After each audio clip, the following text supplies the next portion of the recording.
अरे साधी गाडी, ज्याला आपण निर्जीव गाडी म्हणतो, ती गाडी जर पेट्रोल मध्ये भेसळ असेल तर चालणार नाही, डिझेल मध्ये भेसळ असेल तर बंद पडते. हे तर सजीव शरीर आहे, मन आहे, बुद्धी आहे, विचार आहे, कृती करावी लागते, वेगवेगळ्या भावना निर्माण होत असतात त्याच्यातून. आपले चालणं, बोलणं, उठणं, बसणं हे सगळ्या क्रिया ह्याच्यातून घडत असतात. मग पेट्रोलमध्ये भेसळ झाली तर गाडी बंद पडते. मग चुकीचं अन्न खाल्लं, चुकीच्या पद्धतीने अन्न खाल्लं तर शरीर मन बिघडणार नाही. आणि म्हणून आजचा हा जो क्लास आहे ना, हा अतिशय महत्वाचा. मग स्वास्थ्य मिळालं पाहिजे असं जेवण म्हणजे नेमकं काय?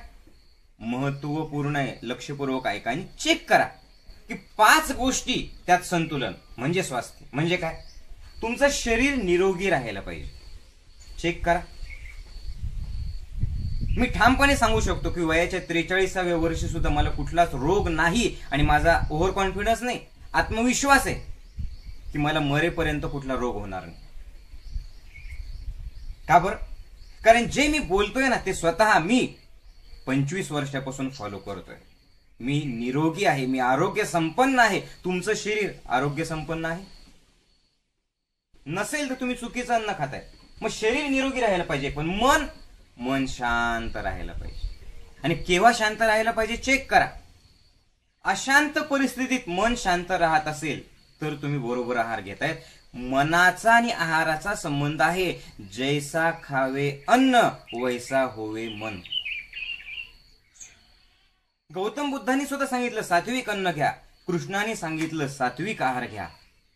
अरे एवढंच कशाला, सगळीकडे हेच सांगितलं. आहार शुद्धी, सत्वशुद्धी, सत्वशुद्धी, ध्रुवा स्मृती. ही अशांत परिस्थितीत मन शांत राहणं हे कशावरती अवलंबून आहे? तुम्ही काय खाता त्याच्यावरती अवलंबून. म्हणून तर सांगितलं ना, उदर भरणं नो हे जाणणीचे यज्ञ कर्म. हे फक्त पोट भरणं नाहीये, हे मशीन नाहीये. याच्यातून मन तयार होतं, याच्यातून विचार तयार होतात. पुढची गोष्ट काय आहे? बुद्धी तल्लक पाहिजे. म्हणजे ज्यावेळेस गोंधळलेली परिस्थिती असतील, अडचणी असेल, त्यावेळेला निर्णय क्षमता आहे का तुमची? बुद्धी चालते का तुमची? ही बुद्धीची तल्लखता सुद्धा आहारातूनच मिळते. त्याच्यासोबत विचार शुद्ध पाहिजे. तुम्ही चेक करा की सकारात्मक विचार करताय तुम्ही. अगदी आता कोरोनाचा काळ आहे, मी एकदम बिनधास्त आहे, निर्धास्त आहे. कोरोनाचा क सुद्धा माझ्या मनात शिरत नाही. तुम्ही स्वतःला बघा की असे विचार सकारात्मक, आणि हे सुद्धा कशातून होतं तयार? हे सुद्धा आहारातूनच होतं. पुढं याच्यापेक्षा महत्वाचं, हे तर शरीर आहे, मन आहे, बुद्धी आहे, विचारत आहेत. पण ज्या परिवारात तुम्ही राहतात, ज्या कुटुंबात तुम्ही राहतात, ज्या लोकांसोबत तुम्ही राहतात, त्या कुटुंबात आनंदी वातावरण आहे? एकमेकांना समजून घेतात?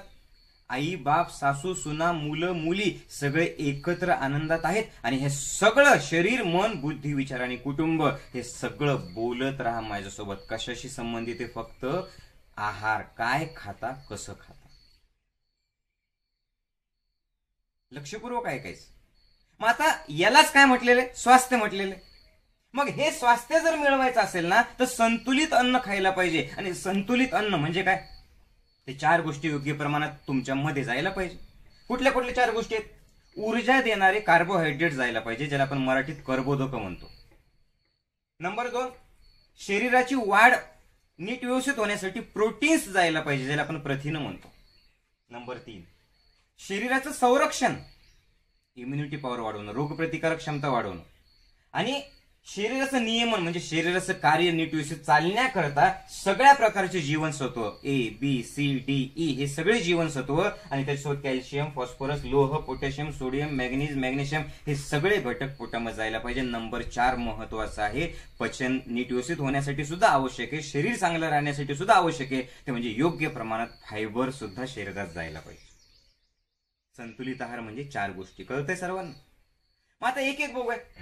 ऊर्जा देणारे कर्बोदक सगळ्या प्रकारच्या धान्यापासून मिळतात आपल्याला. मग ज्या एरियात तुम्ही राहतात तिथे जे धान्य येतात ते धान्य तुम्ही रेग्युलरली वापरा. पोळ्या आपण खातोच, पोळीच्या ऐवजी जर खूप छान, पचायला सुद्धा सोपं आहे आणि हा खरा भारतातला आहार होता, ज्वारीची भाकर वापरा. तुम्ही नाचणीची भाकर करू शकता, तुम्ही कळण्याची भाकर करू शकता, हिवाळ्यामध्ये बाजरीची भाकर तुम्ही करू शकता. आणि ज्यांना अपचन आहे, ज्यांना शुगर आहे, त्यांनी तर गव्हाच्या पोळीच्या ऐवजी, तुम्हाला बाकीच्यांनी काय सांगितलं ते सोडा, मी सांगतोय ते करून बघा, तुम्ही ज्वारीची भाकर वापरा. साधी गोष्ट आहे. गव्हाचं पीठ भिजवलं आणि ज्वारीचं पीठ भिजवलं. गव्हाचं पीठ चिकट आहे, ज्वारीचं पीठ चिकट नाहीये. कशामुळे? गव्हामध्ये ग्लुटेन आहे. ग्लुटेन पकडून ठेवतं, चिटकवून ठेवतं पोटामध्ये, तेच होतं, त्यामुळे पचत नाही. ज्वारी सहज पचते. पण मौली आम्हाला शुगर आहे, आम्हाला तर ज्वारी नाही खायला सांगितली. तुम्ही फक्त करा, मी सांगतोय ते. आणि सकाळी सकाळी याच्यासोबत प्राणायाम, ध्यान आणि चालणं जर केलं ना, तर तुम्हाला कुठलाच रोग येणार नाही. सगळ्या प्रकारचे धान्य खायचे. पुन्हा हे कार्बोहायड्रेट्स, आपण भाज्या खातोच, कंदमुळं खातोच, त्याच्यातून सुद्धा कार्बोहायड्रेट्स मिळत असतात. नंबर 2 महत्वाचं आहे, हे खूप महत्वाचं आहे. शरीराची वाढ होण्यासाठी, स्नायूंची वाढ होण्यासाठी, त्यांना बळकटी येण्यासाठी प्रथिन शरीराला पाहिजे, प्रोटीन शरीराला पाहिजे. आणि पहिलीपासून तर MBBS शिक्षण होईपर्यंत पाश्चिमात्य लोकांनी आपल्या पुस्तकात टाकलेलं आहे. आणि आपण जे पुस्तकात शिकलो ते खरं समजतो की प्रोटीन्स कशातून मिळतात. तर सगळीकडे एकच सांगतात, मांसाहार करा आणि अंडे खा. मी स्वतः पूर्ण आत्मविश्वासाने का सांगतोय, मी स्वतः ते फॉलो करतोच. पण ज्ञानयोग ध्यान शिबिराच्या या माध्यमातून 50 देशातले कमीत कमी 2 कोटी साधक माझ्यासोबत जोडले गेलेले. या ज्ञानयोगाच्या आरोग्य संपन्न, आनंदी आणि निर्व्यसनी समाज निर्माण करण्यासाठीच्या चळवळीला 2 कोटी लोक जोडलेले आहेत. आणि त्यातले लाखो लोक हे शाकाहारी बनलेले आहेत, लाखो लोक हे व्यसनमुक्त बनलेले आहेत आणि लाखो लोक आनंदी बनलेले आहेत. हा माझा अनुभव आहे. म्हणून मी तुम्हाला सांगतो की पुस्तकात काय सांगितलं ते सोडा, माझं बोलणं तुमच्या जिभेला पटतं की नाही पटत ते सोडा, मी जे बोलतोय ते करून बघा. अरे 6 महिने शाकाहारी राहून तर बघा किती सुंदर बदल तुमच्या शरीरात, मनात, विचारात होत असतात. पण मौली मग प्रोटीन्स कसे मिळतील? कारण आम्हाला शिकवलेलं आहे प्रोटीन कशातून मिळतं, अंड्यामधून मिळतं, मांसाहारातून मिळतं. अरे बाबा प्रोटीन्स म्हणजे नेमकं काय? तर शरीराला 20-21 अमायनो ऍसिडची गरज असते.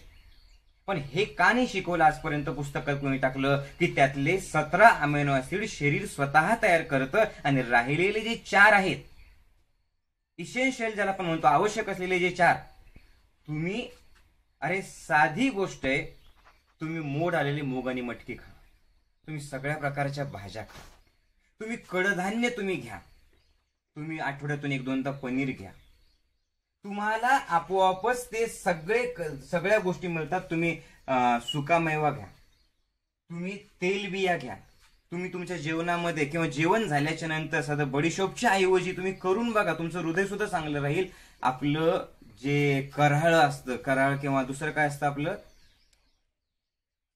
जवस, राईट, ते जवस तुम्ही भाजून घ्या, ते तुम्ही एक मूठ घ्या. तुमच्या स्नायूंसाठी सुद्धा चांगलं आहे. हृदयासाठी ओमेगा-6 नावाचं जे फायबर आहे, ते ओमेगा-6 नावाचं फायबर सुद्धा या तेलबियांमध्ये असतं. हे भारतात पहिल्यापासून होतं.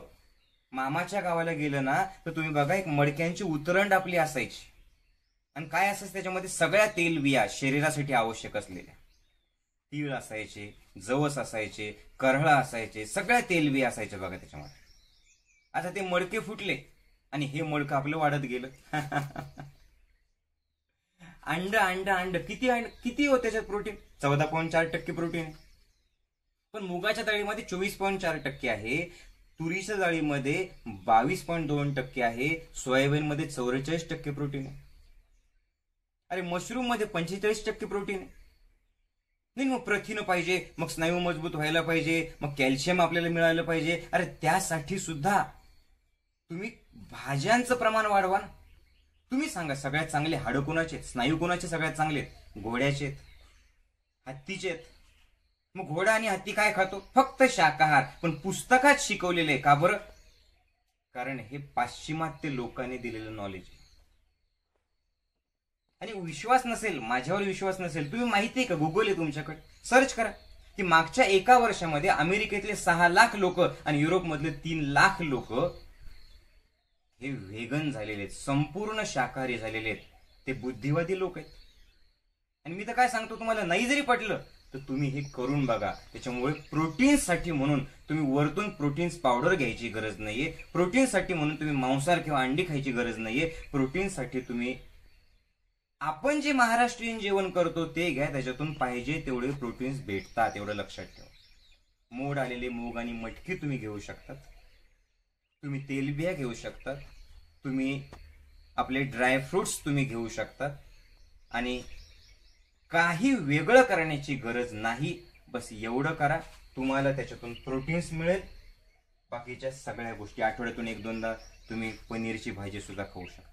बाकी वेगळं काही करण्याची गरज नाही. मी तर ते पनीर सुद्धा घेत नाही ना, वेगळं काही घेत नाही. मी माझा प्राणायाम करणं, माझं ध्यान करणं, माझं निसर्गात जाणं, माझ्या या सगळ्या सकारात्मक सात्विक शाकाहार घेत राहणं, महाराष्ट्रीयन जेवण करणं, मला व्यवस्थित सगळं काही मिळतंय, लक्षात ठेवा.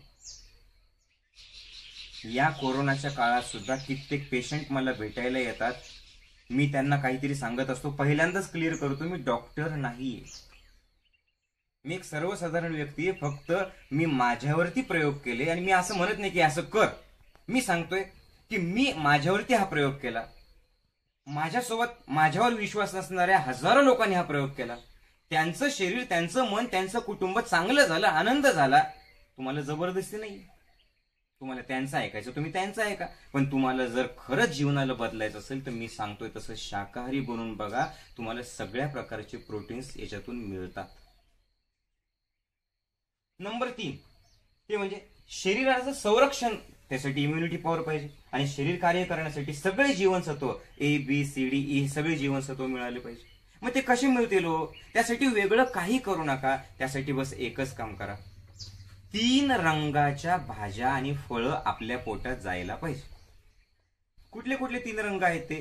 पिवळा, त्याच्यानंतर हिरवा आणि लाल. पिवळ्यामध्ये सगळ्या प्रकारचे फळं, आंबा, आता मोसम येतोय बघा उन्हाळ्यामध्ये, काशी फळाची भाजी असते, पपई असते, संत्री असते, मोसंबी असते. याच्यातून व्हिटॅमिन C मिळतं ना, संत्री, मोसंबी, लिंबू याच्यातून. आणि हे कशासाठी आहे? हे शरीर संरक्षण, इम्युनिटी पॉवर.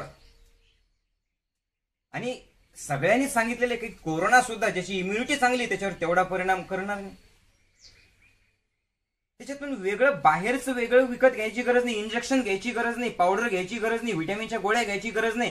3 रंगाचे भाज्या फळं भरपूर खा. तुम्हाला कधीच तुमची रोगप्रतिकारक क्षमता कमी पडणार नाही. तुम्ही आनंदी राहा, हसत हसत दिवसाची सुरुवात करा. तुमचं ऑक्सिजन कधी कमी पडणार नाही. हे डॉक्टरांनी सर्च केलेलं आहे. हे कित्येक वर्षांपासून मी सांगतोय. आता बातमी आली होती, ती बातमी सुद्धा बघून घ्या, मी टाकतो इथं. की माणूस जर हसत राहिला, आनंदी राहिला, पॉझिटिव्ह विचारांनी राहिला तर त्याला ऑक्सिजनची लेवल कमी होत नाही. पण ज्यावेळेस तो घाबरतो, त्याला भीती वाटते ना, त्याची ऑक्सिजनची लेवल कमी होते, त्याची रोगप्रतिकारक क्षमता कमी होते. मग आनंदी राहणं, उत्साही राहणं, हसत राहणं, आणि याच्यासोबत 3 प्रकारचे फळ न्यायला सुद्धा आहे ना पॉझिटिव्ह विचार पाहिजे. हे तर बरेच लोक लगेच काय करतात, नाही एवढ्या भाज्या खायला आणि एवढे फळं खायला पैसे किती लागतात, ते सगळे श्रीमंताचे चोचलेत. बरं, दवाखान्यात किती पैसे खर्च करता तुम्ही? नॉनव्हेज काय किलो आहे आज? ड्रायफ्रुट्स तुम्हाला महागडे वाटतात, तुम्ही ड्रायफ्रुट्स एकीकडे ठेवा. आणि अनेक लोक जे गुटखा खातात, तंबाखू खातात, काय किलो आहे होती? त्याचे 1000 पट जास्त. एवढीशी पुडी त्या गुटख्याची 5-10 रुपयाला भरवत असेल कदाचित. हे ज्यांना काही करायचंच नाही ते एकच करू शकतात, करून तर काहीच बघायचं नाही, फक्त टीका करायची.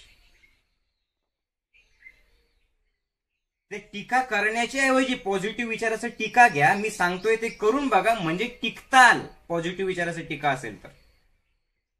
हा माझा अनुभव आहे म्हणून मी तुम्हाला एवढ्या कॉन्फिडेंटली सांगतो.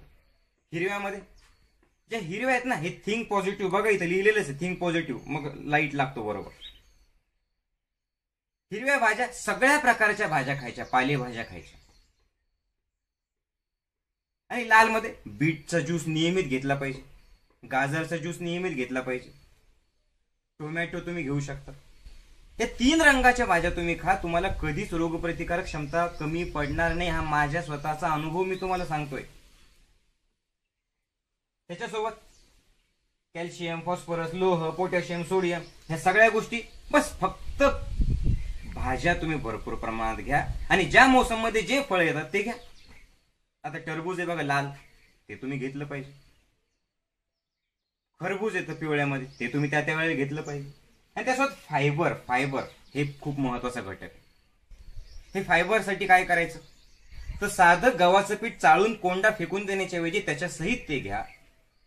आणि सगळ्यात महत्वाचं म्हणजे पालेभाज्या जे आहेत, पालकाची भाजी, मेथीची भाजी, सुक्याची भाजी, आंबाड्याची भाजी, कच्च्या पालेभाज्या जेवणासोबत खायला पाहिजे. आणि त्यासाठी आपला याच चॅनलवरचा ज्ञानयोग गोपाळ काला या नावाने व्हिडिओ सर्च करा. जेवण कसं करायचं, किती प्रमाणात, कशा पद्धतीने करायचं ते तुम्ही घ्या. डिस्क्रिप्शन मध्ये खाली तो लिंक त्याची दिलेली. अहो, आहार या विषयावरतीच 20 पेक्षाही जास्त व्हिडिओज, 20-25 पेक्षा जास्त व्हिडिओज, 1-1 तासाचे लेक्चर, 5-5 मिनिटाचे व्हिडिओ, असे वेगवेगळे व्हिडिओज आहेत जे माझ्या अनुभवातून मी सांगितलेले आहेत. आणि पुन्हा सांगतो, मी डॉक्टर नाहीये, पण 2 कोटी साधक माझ्यासोबत जोडल्या गेलेले आहेत. आणि माझं असं म्हणणंच नाही की असं तुम्ही करा. मी काय म्हणतोय, मी केलेलं आहे, मला अनुभव आलेला आहे. तुम्ही करून बघा, तुम्हाला 100% अनुभव येणार आहे. हा माझा आत्मविश्वास आहे. कारण हे ज्ञान पुस्तकी नाहीये, उधार नाहीये. हे स्वतःवरती प्रयोग करून, अनुभव घेऊन, भारतीय ऋषीमुनी लोकांनी जे आपल्यापर्यंत पोहोचलेलं आहे ती माहिती माझ्या सोप्या शब्दात मी तुम्हाला सांगतो. तर सगळ्या प्रकारचे काय पाहिजे, फळं भाज्या त्यासोबत घ्यायला पाहिजे. त्यासाठी कच्च्या भाज्यांचं प्रमाण सुद्धा आपल्या 50% आपल्या आहारात पाहिजे. त्याच्यासोबत जेवण करताना षडरसात्मक जेवण करायला पाहिजे. षडरसात्मक म्हणजे काय, 6 प्रकारचे रस आपल्या पोटामध्ये जायला पाहिजे. कुठले कुठले 6 रस आहेत, गोड, आंबट, खारट, तिखट, तुरट आणि कडू, हे 6ही रस जायला पाहिजे. मग हे 6ही रस कसे जातील, त्यासाठी हे जे नाटकं असतात ना, विशेषतः तरुण मुलांचे मुलींचे, ही भाजी मला आवडत नाही, ती भाजी मला आवडत नाही, कारल्याची मला आवडत नाही, पालकाची मला आवडत नाही, मला आवळा आवडत नाही, मला तो पदार्थ आवडत नाही, मला गवार आवडत नाही. सगळ्या भाज्या निसर्गाने ज्या तुमच्यासाठी तयार केलेल्या आहेत, त्या वेळेला ज्या मोसम मध्ये ते येतात, आवडीने सगळ्या भाज्या खा. वेगळा हिशोब करण्याची गरज नाही की मी गोड खाल्लं का. तुम्ही फळं खाल्ले तर तुम्हाला गोड मिळतं, तुम्ही कारल्याची भाजी त्यावेळेला खा, तुम्हाला कडू मिळतं. सगळं निसर्गाने तुम्हाला दिलेलं आहे. म्हणून गोड, आंबट, खारट, तिखट, तुरट, आणि तुम्ही कसे आहात, कडू. असं नाही, तुम्ही तर किती गोड आहे ग बाई. तर या सगळ्या प्रकारच्या भाज्या जर तुम्ही खाल्ल्या तर षडरसात्मक अन्न मिळतं आणि शरीराचं पोषण चांगलं होतं. त्याच्यानंतर काय आहे, भूक लागली ना तेव्हाच खायला पाहिजे. पूर्वीच्या काळचे लोक तेच करायचे. आता सारखं जे पोटात टाकतो ना, त्याच्यावरती कंट्रोल ठेवा. भूक लागलेली असेल तेव्हाच तुम्ही जेवण करायचं आहे. म्हणजे एकदा जेवण केलं की 6 ते 7 तास मध्ये काही खायचं नाही, असा माझा अनुभव आहे. म्हणजे पचायला तेवढा वेळ लागतो ना. गाडी जर ओव्हरफ्लो झाली तुमची तर चालेल का, नाही चालणार. ही पोटाची गाडी कधीतरी जन्मापासून याला शुद्ध केलेली आहे का तुम्ही, नाही. ही ओव्हरफ्लोच होत चाललेली आहे ना. मग का अपचन होणार नाही, वरतून इनो टाकायचं, का अपचन होणार नाही, वरतून वेगवेगळे कुठल्या चूर्ण घेत राहायचं, गोळ्या घेत राहायच्या, पुदिनारा घ्यायचा, अजून काय घ्यायचं. काही करण्याची गरज नाही. तुम्ही भूक लागली तेव्हाच जेवण करायचं. त्याच्यानंतर मला तुम्ही सांगा, साधी गोष्ट आहे महत्वाची, दिवाळी दसरा काढावा लागतो की नाही, काढतो की नाही आपण एकदा, का बरं, घर स्वच्छ राहायला पाहिजे. ती पोळी नुसतीच तशीच ठेवली तर जळून जाईल की नाही, त्याला हलवत राहावं लागतं, बरोबर. गाडीचं सर्व्हिसिंग करता की नाही, करावं लागतं. मग आपल्या शरीराचं सर्व्हिसिंग करण्यासाठी आठवड्यातून एकदा एक उपवास करा. आठवड्यातून एकदा केलेला उपवास शरीर चांगलं ठेवतो.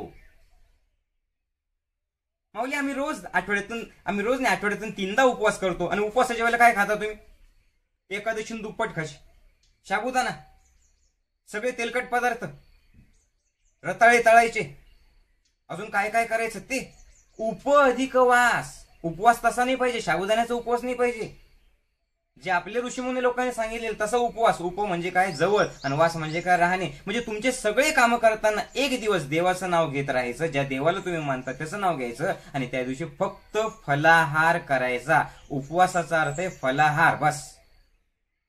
फक्त फलाहार करा, शरीर आपोआप शुद्ध होऊन जातं. आणि सगळ्यात महत्वाचं म्हणजे कसं जेवायला पाहिजे, तर ताजं अन्न पाहिजे आणि पचायला सोपं असं अन्न पाहिजे.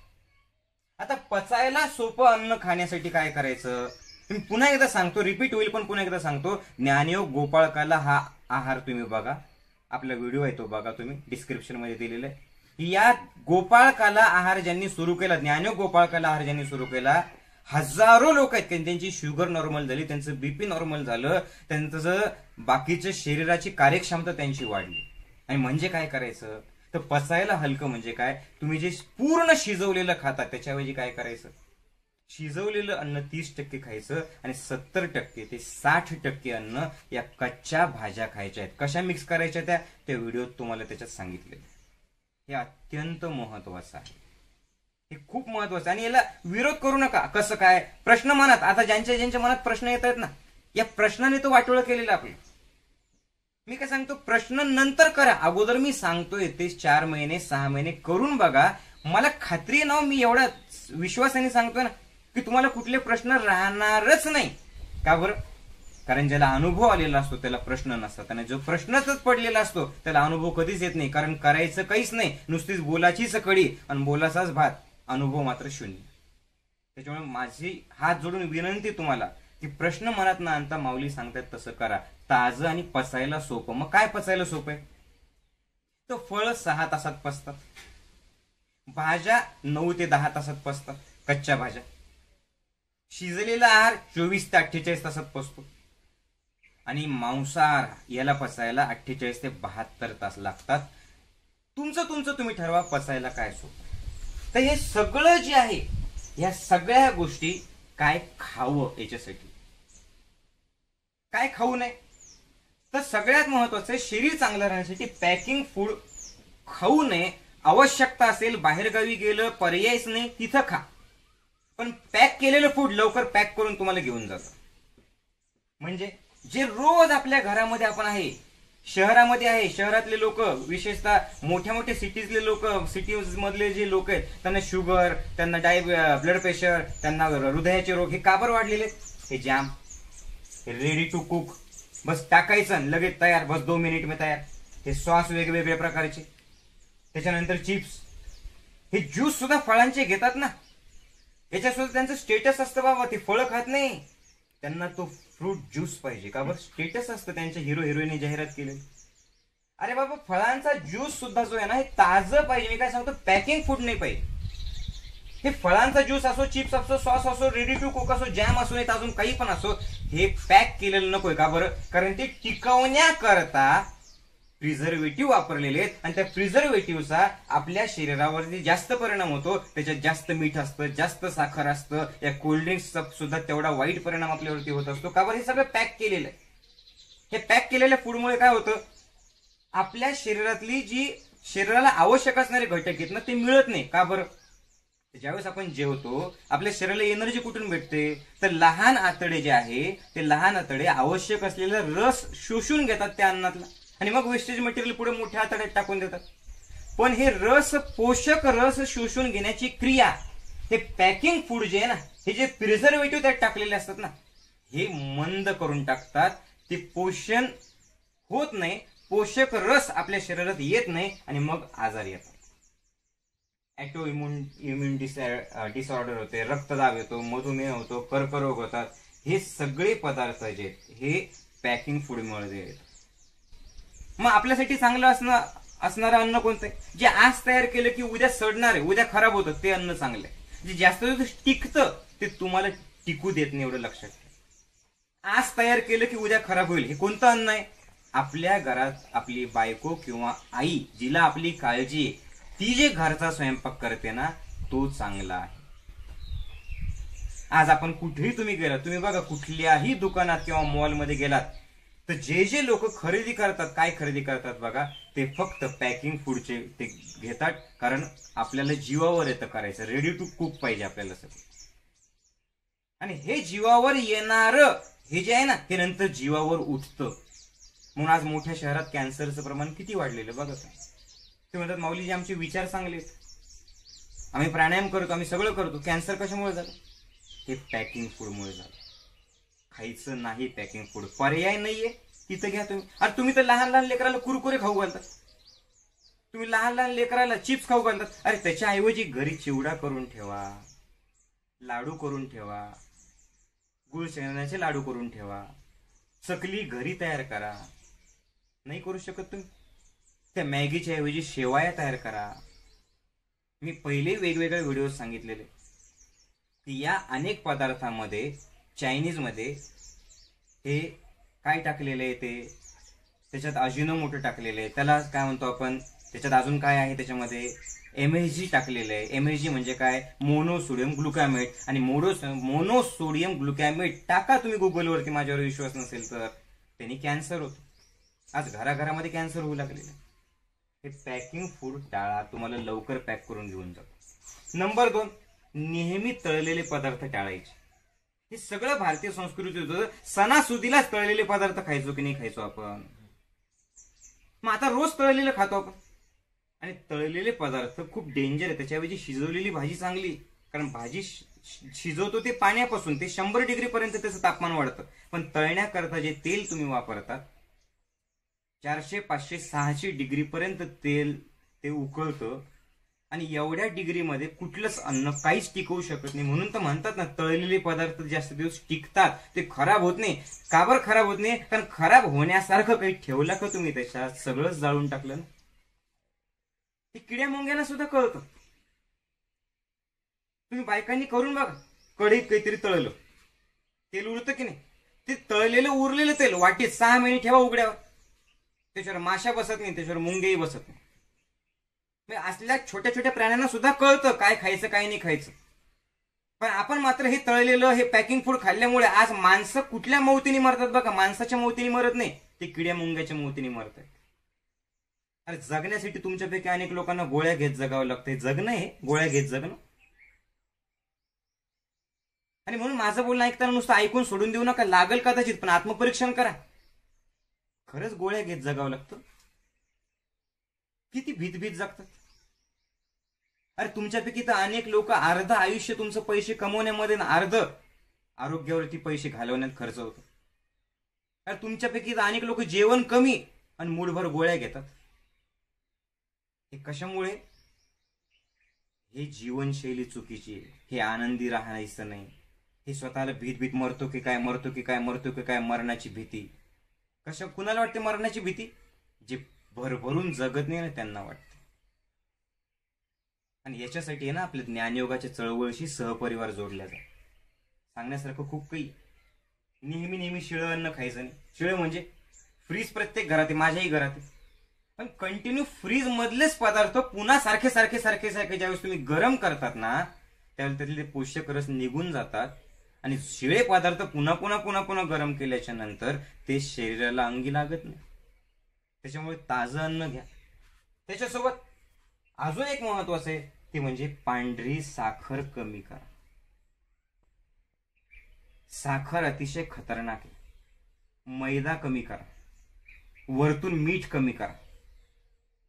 हे खूप खतरनाक आहे. काय साखर, मीठ, मैदा. ही जी साखर आहे ना, ही सायलेंट किलर आहे. हळूहळू मारते तुम्हाला. त्याच्या ऐवजी तुम्हीच तर म्हटले, पुन्हा लोकच लगेच सांगतील, तुम्हीच तर म्हटले मग षडरसात्मक आहारामध्ये गोड, आंबट, खारट, तिखट, तुरट, कडू. मग गोड आहे की नाही? अरे मी सगळं सांगतो, ते गोड नैसर्गिक पाहिजे. फळं गोड नसतात का? कधी मध पण तुम्ही वापरू शकता, खजूर तुम्ही वापरू शकता, गुळ वापरू शकता तुम्ही साखरेच्या ऐवजी, काळा गुळ. पण ही साखर सायलेंट किलर आहे. आज येणारे मधुमेह, लठ्ठपणा, इम्युनिटी, कॅन्सर आणि मनाचा ताणतणाव, हे सगळं अति साखरेचा परिणाम आहे. मनाचा ताणतणाव सुद्धा. साखर कशापासून बनवतो आपण? ऊसापासून. पण ऊसामध्ये व्हिटॅमिन बी असतं, मॅग्नेशियम असतं, कॅल्शियम असतं, फॉस्फेट असतं, त्याचा चोथा असतो.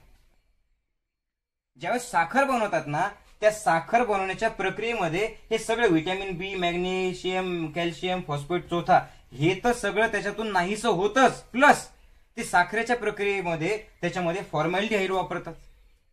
आणि नेटवर चेक करून बघा, फॉर्मॅल्डिहाइड ही इतकं खतरनाक आहे की अंगाची जळजळ होणं. फॉर्मॅल्डिहाइडमुळे तुमच्या डोळ्याची आगाग होणं. फॉर्मॅल्डिहाइडमुळे शरीराला ते कॅन्सर आणणारं जर काही असेल तर ते फॉर्मॅल्डिहाइड. आणि ते त्या प्रक्रियेत वापरतात. आणि ज्या वेळेला तुम्ही म्हणाल माऊली शरीराला तर लागतं ग्लुकोज. बरोबर आहे, शरीराला ग्लुकोज लागतं. शरीराची आपली एनर्जी म्हणजे काय, तर साखर पाहिजे. पण ती जी साखर आहे ना, ही नैसर्गिक रूपात पाहिजे. ती फळांमधून मिळाली पाहिजे, किंवा ती साखर जी आहे ना, ऊर्जेची निर्मिती साखरेतून होते, पण कधी होते, त्या साखरेसोबत हे व्हिटॅमिन बी, मॅग्नेशियम, कॅल्शियम, फॉस्फेट, चोथा हे सगळं असेल तर होतं. आणि नुसती साखर जी आहे ना, ही नुसती साखर ते नाही देऊ शकत. काय नाही खायला पाहिजे अजून, तर जेवण करताना टीव्ही बघत नाही जेवायला पाहिजे, त्याचा परिणाम आपल्या मनावरती होतो. आपल्या लेकरांच्या हातामध्ये छोट्या छोट्या मोबाईल नाही पाहिजे जेवण करताना. कसं जेवायला नाही पाहिजे, चिडचिड करत, अन्नाला नावं ठेवत नाही जेवायला पाहिजे. काय खाता इतकंच, तुम्ही किती खाता आणि कसं खाता हे सुद्धा महत्वाचं आहे. जेवण करताना वातावरण शांत पाहिजे. जेवणाच्या वेळेला टीव्हीच्या ऐवजी एखादे मंत्र लावून ठेवा. घरातल्या सर्वांनी एकत्र जेवण करा, आनंदातून जेवण करा. पोट पूर्ण भरेल इथपर्यंत एवढं जेवण न करत थोडस जे ना ते पोट खाली ठेवा, थोडी जागा ठेवा. हे जेवण करताना सात्विकतेने बनवलेलं जेवण करा. लहान लेकराला विचारा, जे शाळेत किंवा कॉलेजमध्ये मेसवरती जेवण करतं, मेसचं जेवण आणि आईच्या हातचं जेवण बघा. काय टाळायला पाहिजे, हॉटेलमधलं जेवण टाळा. आणि बाहेरचं जे फास्ट फूड आहे ना, मग ते पाणीपुरी असेल, समोसा असेल, कचोरी असेल, वडापाव असेल, हे फॉर अ चेंज कधीतरी 15-20 दिवसातून एखाद्या वेळेला खा. आजचे पोरं फॉर अ चेंज घरी जेवण करतात. नाही मौली, पोरं ऐकतच नाही, आमचं पोरं ऐकतच नाही. काय ऐकत नाही, कारण घरात जे वातावरण आहे लहानपणापासून ते बघतात. तुमच्या घरात अगोदर आधी केले मग सांगितले, अगोदर मी ते करतोय मग तुम्हाला सांगतो, तुम्ही सुद्धा अगोदर बदल करा, आपोआप तसं बदल आपोआप होऊन जाईल.